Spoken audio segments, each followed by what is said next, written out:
자, 오늘은 성서 주일로 우리 주일 예배를 좀 드리고자 합니다. 다 알고 계시겠지만 성서 주일은 성경 연구하고 보급을 위해서 설정한 주일입니다. 매년 12월 둘째 주일날로 성서 주일을 지키고 있습니다. 그래서 한 200년 전쯤에 그 영국에서부터 1804년 영국에서부터 시작되어서 한국에도 이제 성서주의를 지키게 되었는데, 우리나라가 처음으로 성서주의를 제대로 지키기 시작한 것은 6.25 전쟁이 끝난 1953년 이듬해 1954년부터 우리나라가 성서주의를 제대로 지키게 되었어요. 그러니까 69년 전이죠. 69년 전부터 12월 둘째 주일로 성서주의를 지키게 되었고, 처음에는 5월 달에 성령 강림 주일날로 성서주의를 지키다가 이제 1954년부터 전 세계 교회가 12월 둘째 주일에 성서주의를 지키게 되었습니다. 그래서 오늘이 12월 둘째 주일이기에 성서주일로 예배를 드릴 텐데, 우리가 인류 역사상 가장 많이 팔린 책이 성경입니다. 인류가 만들어진 이후에 가장 많이 팔린 책이 성경이고, 지금까지 대충은 정확히는 알 수 없지만 70억 부 이상이 팔린 것이 성경이라고 합니다.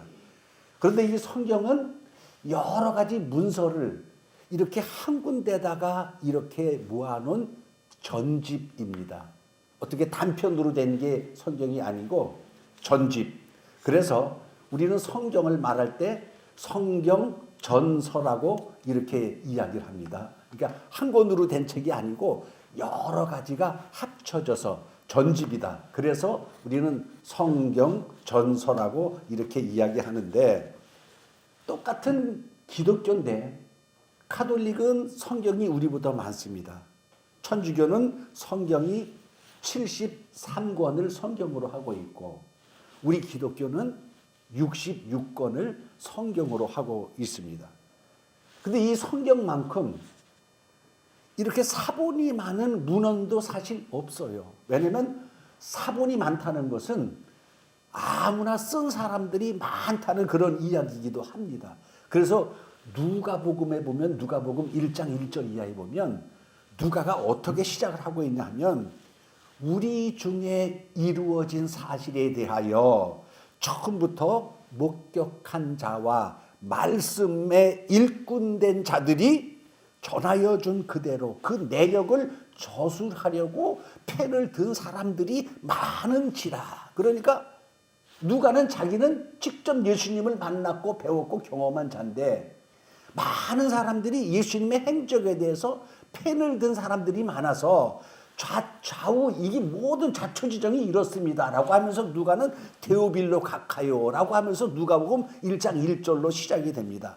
이게 성경만큼 많은 사본도 없는데, 또 많은 사본이 있지만 성경 간의 사본의 일치율이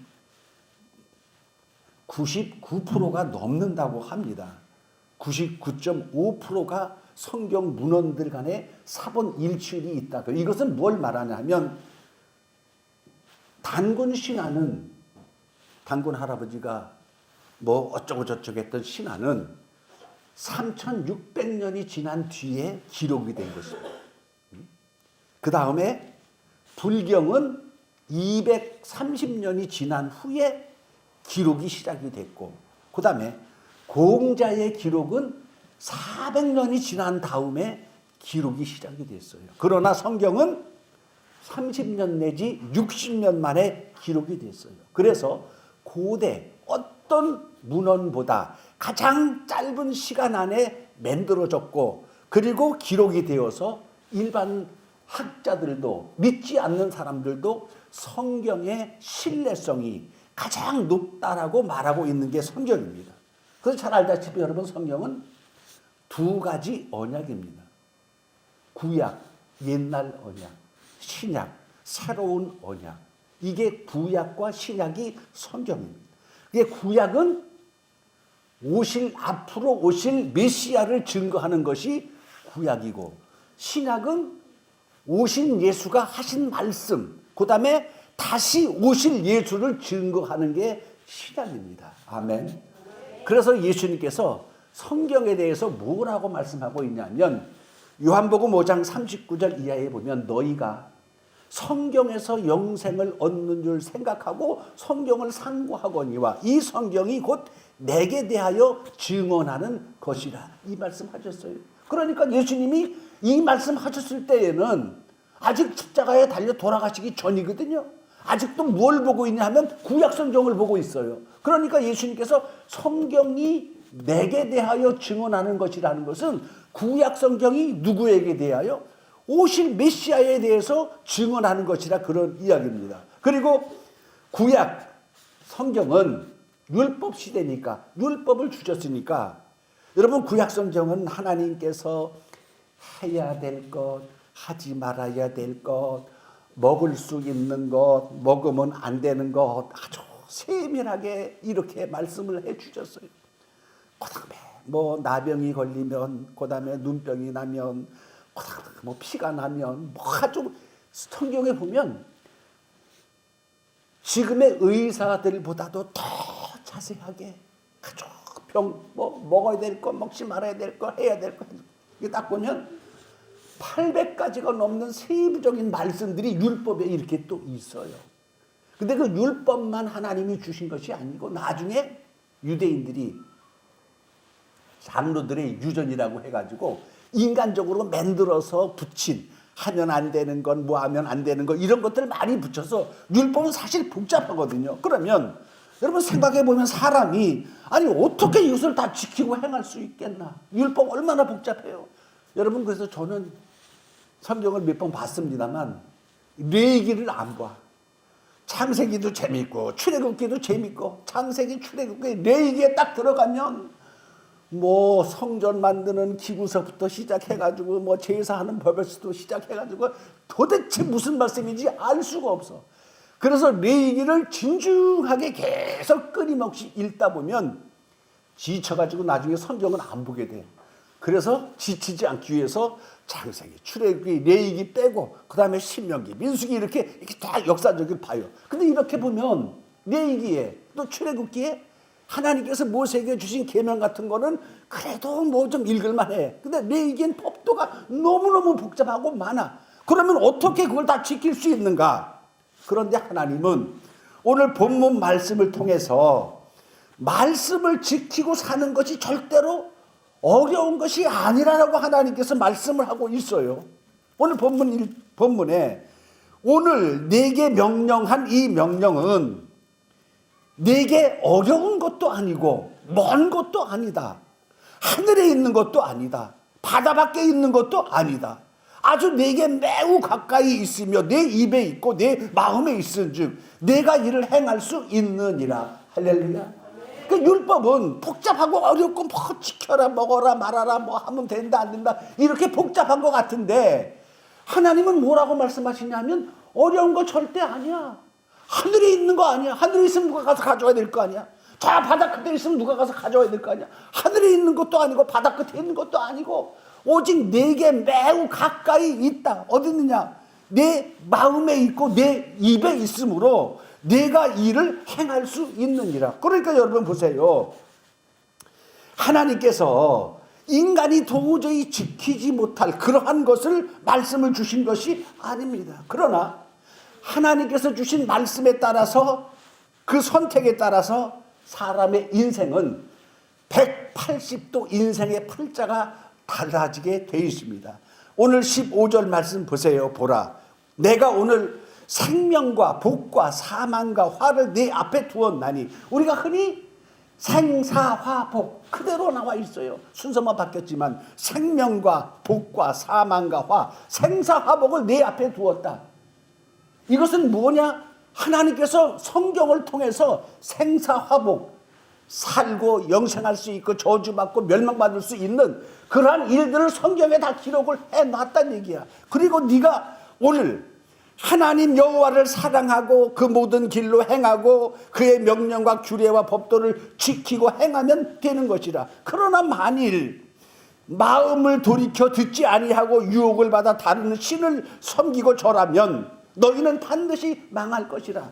이렇게 생사화복이 하나님의 주신 말씀 안에서 다 있고 결정된다라고 하나님이 말씀하고 있어요. 여러분, 예수님 십자가 지시기 거의 3년 다 돼갈 즈음에 예수님 앞에 부자 청년이 한번 찾아왔어요. 선한 선생님이요, 어찌하여 제가 영생을 얻어야, 어떻게 하면 영생을 얻겠습니까? 예수님께서 청년에게 계명들을 지키라. 계명들을 지키라. 예, 그것은 제가 어려서부터 다 지켰습니다. 그러니까 예수님께서 그 청년이 와서 말하는데 나는 이 계명을 어려서부터 다 지켰다. 그 예수님께서 그를 사랑하사, 거짓말이 아니라는 거예요. 그러니까 충분히 사람도 계명을 지킬 수 있다는 것, 그 부자 청년이 와서 증명을 했어요.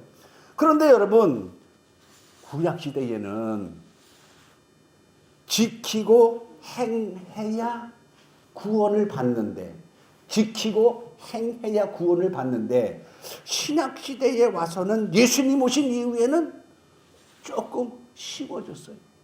쉬워졌어. 어떻게? 자, 로마서 10장 5절 이하에 보면, 로마서 10장 5절 이하에 보면 오늘 신명기 30장에 기록된 말씀을 사도 바울이 그대로 인용을 하면서 같은 말씀이 거기 기록되어 있는데 차이가 있는 것이 분명히 있어요. 자, 10장 5절에 보면 모세가 기록하되 율법으로 말미암는 의를 행하는 사람은 그 의로 살리라 하였거니와. 이건 무슨 말이냐면 율법으로 말미암는 의를 행하는 사람은, 즉 구약에는 하나님이 하라고 지키는 거, 하나님이 주신 규례와 율법, 이거 지키면 구원받을 수 있는 자격이 된다는 걸 말하는 거예요. 그러나 믿음으로 말미암는 의는 새로 생긴 거야. 구약시대에는 없던 거. 믿음으로 말미암는 의는 이같이 말하되 네 마음에 누가 하늘에 올라가겠느냐 혹은 무저갱에 내려가겠느냐. 그러면 무엇을 말하느냐? 말씀이 네게 가까워 내 입에 있으며 내 마음에 있다 하였으니 곧 우리가 전파하는 믿음의 말씀이라. 아까 똑같이 신명기 30장에 있는 것처럼 하나님께서 구약시대에 말씀을 주셨어요. 율법을 주셨어. 근데 그게 쉽는 것도 아니고 어려운 것도 아니고 하늘에 있는 것도 아니고 저 바닥 끝에 있는 것도 아니야. 율법도 지킬 수 있는 법도 아주 가까이 있고 내 입에 있고 내 마음에 있는데, 율법으로 말미암는 의, 이 시대가 지나고 예수님이 오시고 난 다음에는 믿음으로 말미암는 의의 시대가 왔다.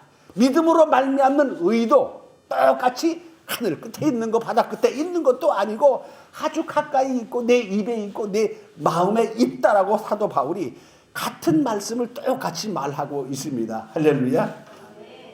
그러니까 율법으로 말미암는 의를 행하는 사람은 그 의로 말미암아 산다라고 했는데, 이제 믿음으로 말미암는 의가 세상에 보내졌어요. 그러니까 율법으로 말미암는 의는 모세를 통해서 보내졌고, 믿음으로 말미암는 의는 예수님을 통해서 세상에 보내주셨어요. 그리고 말씀이 내게 가까워 내 입에 있고 내 마음에 있다 하였으니 뭐냐?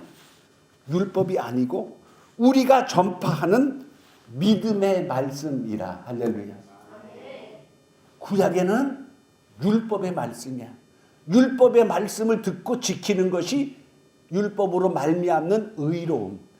예수님 오신 이후에는 우리가 전파하는 믿음의 말씀, 예수님의 말씀이 그것이 하나님의 말씀이고, 예수님의 말씀을 믿는 것으로 구약에 지키고 행했던 이런 것들이 전부 다 폐지되고 이제는 믿기만 하면 되는 시대가 도래됐다는 것을 바울이 말하고 있어요. 그러니까 구약시대에는 생사화복이 율법을 지킴으로 결정되었는데 신약시대 이후에는 생사화복이 성경 즉 말씀을 믿고 안 믿고에 따라서 결정이 되는 거예요. 큰 차이. 구약시대에는 율법을 지키고 행해야 생사화복이 그 안에서 결정이 돼. 그러나 신약시대 이후에는 예수님의 말씀을 믿고 안 믿고에 따라서 그 사람의 생사화복이 결정되는 것으로 이게 바뀌게 된 겁니다.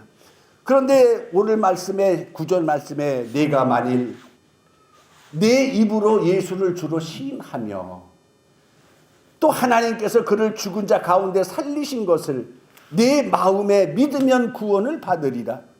사람이 마음으로 믿어 의에 이르고 입으로 시인하여 구원에 이르느니라 그랬어요. 여러분, 내가 만일 내 입으로 예수를 주로 시인하며, 여기서 시인한다는 것은 예수님을 주로 내 입으로 인정한다라는 뜻이기도 하지만 이것은 시대적인 배경이 있는 말씀이에요. 여러분, 지금은 누구든지 내일 모레 성탄절이잖아. 하나님의 아들 메시아가 오신 날 전 세계가 다 알고 예수님을 그리스도라 그래도 누가 뭐라 그러지 않아. 그런데 예수님 오셨을 당시에는 그 예수란 사람, 목수의 아들을 그리스도라고 하면 죽음이 가까운 그거거든요. 그러니까 네가 만일 내 입으로 예수를 주로 시인한다는 것은 어떤 의미냐 하면 상당히 신앙이 높은 차원, 생명을 걸거나 아니면 유대 사회에서 쫓겨날 각오를 하는 자가 시인하는 그런 단계거든요. 지금 이런 단계하고 차이가 틀려요. 그래서 여러분 마태복음 10장 32절에 보면 예수님께서 누구든지 사람 앞에서 나를 시인하면 나도 내 아버지 앞에서 그를 시인할 것이요. 누구든지 사람 앞에서 나를 부인하면 나도 내 아버지 앞에서 그를 부인하리라. 이게 무슨 말입니까? 사람 앞에서 예수를 그리스도라고 시인하면 나도 하나님 앞에서 믿음의 사람이라고 시인할 것이고 시인하지 않으면 나도 시인하지 않겠다. 이 말씀이거든요. 그러니까 당시에 예수를 주로 입으로 시인한다는 것은 유대 사회에서 퇴출의 대상이야. 퇴출의 대상. 요한복음 9장에 보면 예수님이 날 때부터 앞을 못 보는 자를 고쳐주셨어요. 땅에다가 침을 뱉으시고 진흙으로 이겨서 눈에다가 딱 바르시고 저 실로한 못에 가서 씻어라. 그래서 날 때부터 앞을 못 보는 자가 눈을 뜨게 됐어. 발칵 뒤집혔죠, 예루살렘이. 그러니까 대제사장 이 종교 간부들이 난리가 났어. 왜냐하면 이제 백성들의 모든 민심이 기울어질까봐. 그랬더니 청년을 붙잡아 놔놓고 너 원래부터 봤었냐 못 봤었냐, 부모를 붙잡아 놔놓고 얘가 원래 봤었냐 못 봤었냐 막 이럴 때에 부모가 뭐래냐 하면 분명히 이 아이는 장성을 했고 지금 눈을 뜨고 보고 있으니 어떻게 됐는지 나이가 먹었으니 그 사람한테 얘기해라. 나는 얘기할 수 없다. 그런데 성경에 부모가 이렇게 말하면 만일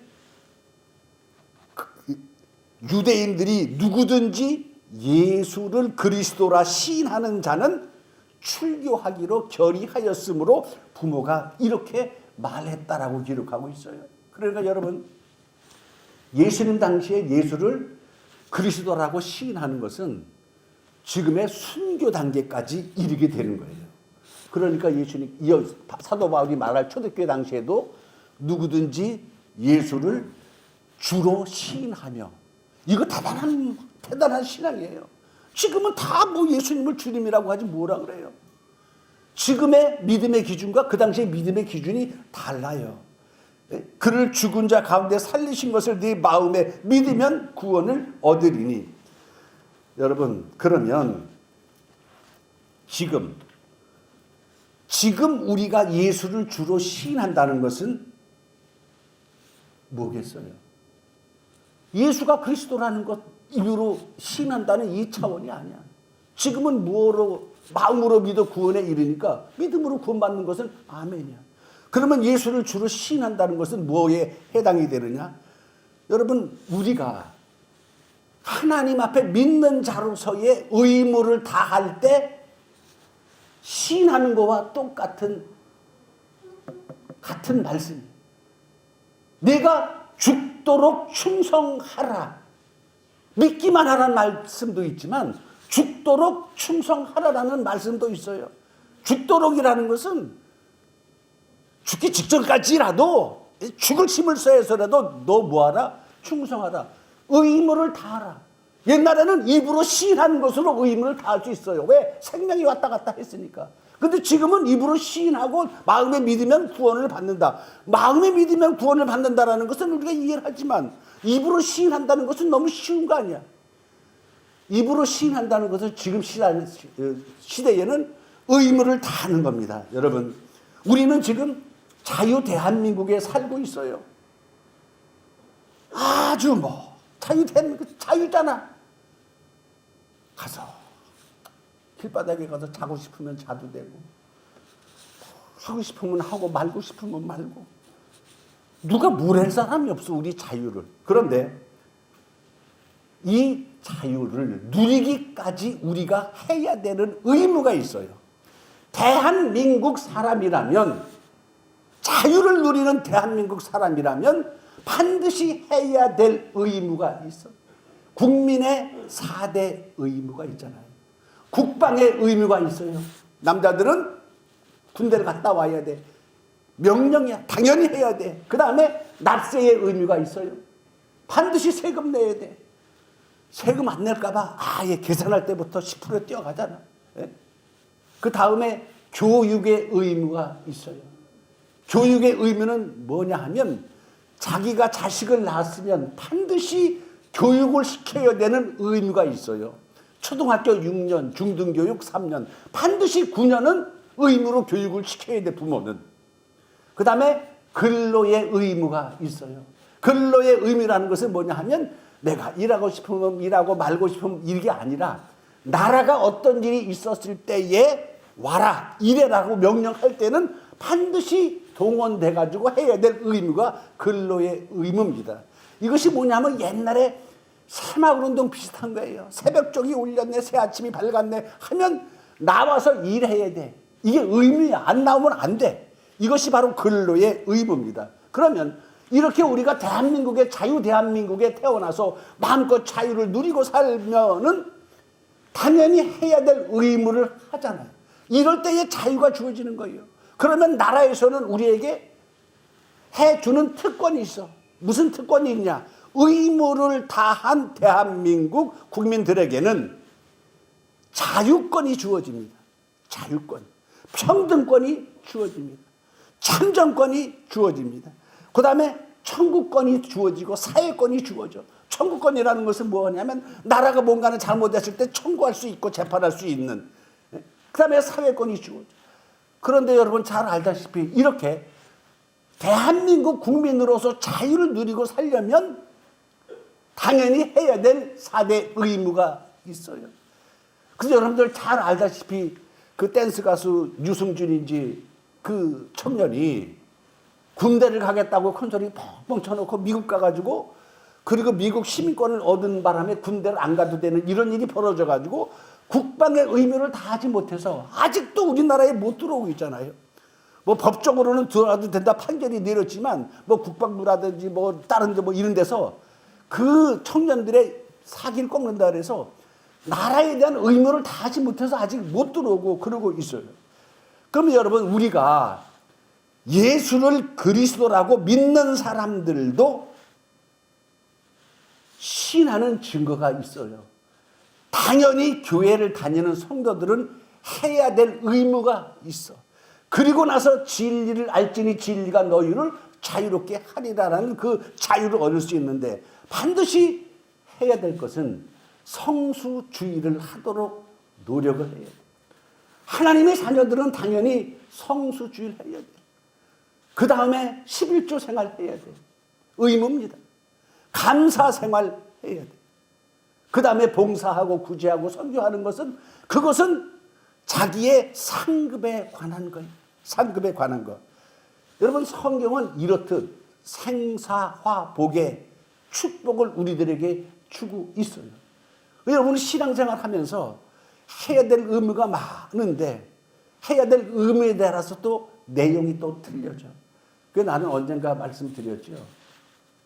사실 우리가 11조 생활이라는 의미 같은 것도 이렇게 보면 우리 어르신들은 수입도 없고 아무것도 버는 것도 없고 자식이 주는 용돈 가지고 살고 나라에서 주는 돈 가지고 사는데 뭐 그 11조 생활을 하고 뭐 이런 개념을 떠나보내고 그러나 열심히 벌고 젊은 사람들이 하나님이 주신 재능과 하나님이 주신 직장에서 이렇게 번다는 것은 당연히 11조 생활은 의무고 책임. 나중에 제가 언젠가 말씀드렸죠. 우리 교회에 개인적으로 누구한테 채무가 있는 사람들은 내가 형편비면 다 갚아준다 그랬잖아요. 아멘. 진짜라니까. 내가 단상에서 공적으로 얘기하는데 거짓말을 하겠어. 근데 조건이 있어. 때가 되면. 그때가 언제인지 모르지만. 그거는 진짜고 또 한 가지 있어요. 또 한 가지 있는데 뭐냐면 내가 우리 교회에서 70 이상 되시고 혼자 사시고 이렇게 되신 분들은 나라에서 기초연금 주듯이 내가 매달 한 30만 원, 40만 원씩 교회에서 드리려고 그래. 드리려고. 그래서 노년을 편안하게 사시라고. 근데 만약에 또 이게 소문나면 한 300명 몰려올 거 아니야. 그러면 그 춘천중앙교회 나가면 기초연금 준다 그래가지고 또 오면 교회가 미어 터지잖아. 그 사람들은 안 주고. 나와 같이 어렵고 힘들 때 이렇게 같이 고생하고 20년, 30년 나와 함께 인연을 했던 그 권사님들, 집사님들, 장로님 그 노년에 고생하지 않게 교회가 뭐 하겠어요? 여러분 교회에 돈 많고 돈 벌어가지고 주님 오시고 나면 뭐 하겠어? 아무짝에 쓸모없는 거예요. 여러분 장롱에 메이커 옷 그거 뭐 하겠어? 짱박 해놨다가 주님 오시면 하나도 못 입어. 그러니까 입고 다녀요. 입고 다니고 버릴 거 버리고 뭐 끌어안고 앉아가지고 10년이 지났는데도 한 번 뭐 입어보지도 않고 손도 못 대는 것들이 남의 집 얘기하는 게 아니고 우리 집 얘기하는 거예요. 여러분 이렇듯 성경은 생사화복 자세히 성경 안에 들어가 있어요.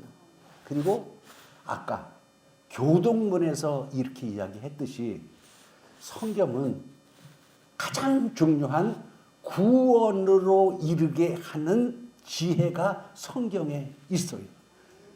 디모데후서 3장 15절에 성경은 능히 너로 하여금 그리스도 예수 안에 있는 믿음으로 말미암아 구원에 이르는 지혜가 있게 하느니라. 할렐루야.